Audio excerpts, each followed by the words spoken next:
आधी हा व्हिडिओ जाऊन बघा। हम कोरोना के समय भी एकजुटता से ऐसी चुनौतियों का सामना कर चुके हैं। अब हमें फिर से उसी तरह तैयार रहने की आवश्यकता है। एक्झॅक्टली कोविड सारखी सिच्युएशन तर नाही होणार, ती वर्स्ट सिच्युएशन होती, पण ह्या 5 गोष्टी नक्की लक्षात ठेवा, कारण की येणारा काळ खराब असू शकतो। सगळ्यात पहिली गोष्ट, तुमच्याकडे पुढच्या 6 महिन्याची सेव्हिंग असली पाहिजे। वायफळ खर्च टाळा। जर तुम्हाला गाडी घ्यायची आहे, मोबाईल घ्यायचा आहे, तर ते पुढच्या 6 महिन्यासाठी ॲटलीस्ट टाळून द्या, कारण की आता ही जी सिच्युएशन ही बियॉन्ड पॉलिटिक्स झालेली आहे। सेकंड आणि सगळ्यात इम्पॉर्टंट गोष्ट आहे की तुमची जी एस-आय-पी आहे म्युच्युअल फंडची किंवा स्टॉक्सची, ती कंटिन्यू ठेवा, कारण की भरपूर जण अशा सिच्युएशनमध्ये आपली इन्व्हेस्टमेंट, आपली स्टॉक्सची होल्डिंग काढून टाकतात, ते तसेच राहून द्या।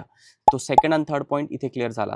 आणि जो फोर्थ पॉईंट आहे तो तुमचा हेल्थ इन्शुरन्स। हेल्थ इन्शुरन्स नसेल तर हेल्थ इन्शुरन्स आत्ता घ्या, कारण की जर तुमच्याकडे हेल्थ इन्शुरन्स नसेल आणि जर काही मेडिकल इमर्जन्सी आली तर तुमची 6 महिन्याची, वर्षभराची सेव्हिंग एकत्र निघून जाईल। पाचवी गोष्ट, इलेक्ट्रॉनिक डिव्हाइसचा उपयोग जास्त करा कुकिंगसाठी, कारण की आता तरी शॉर्टेज आहे। एक काळ येऊ शकतो ज्यावेळेस आपल्याला एल-पी-जी भेटणारच नाही, आणि ही जी सिच्युएशन आहे त्यामध्ये इन्फ्लेशनच्यामुळे रिसेशन येऊ शकतो, भरपूर जणांचे जॉब जाऊ शकतात। तर कोविडसारखी चुकी नका करू। स्टॉक मार्केटमध्ये ट्रेडिंग करून फ्युचर्स अँड ऑप्शनमध्ये जे पैसे ऑलरेडी सेव्ह आहे तेही निघून जातील। हा व्हिडिओ त्यांच्यासोबत नक्की शेअर करा, जे खूप जास्त खर्च करताय विनाकारण।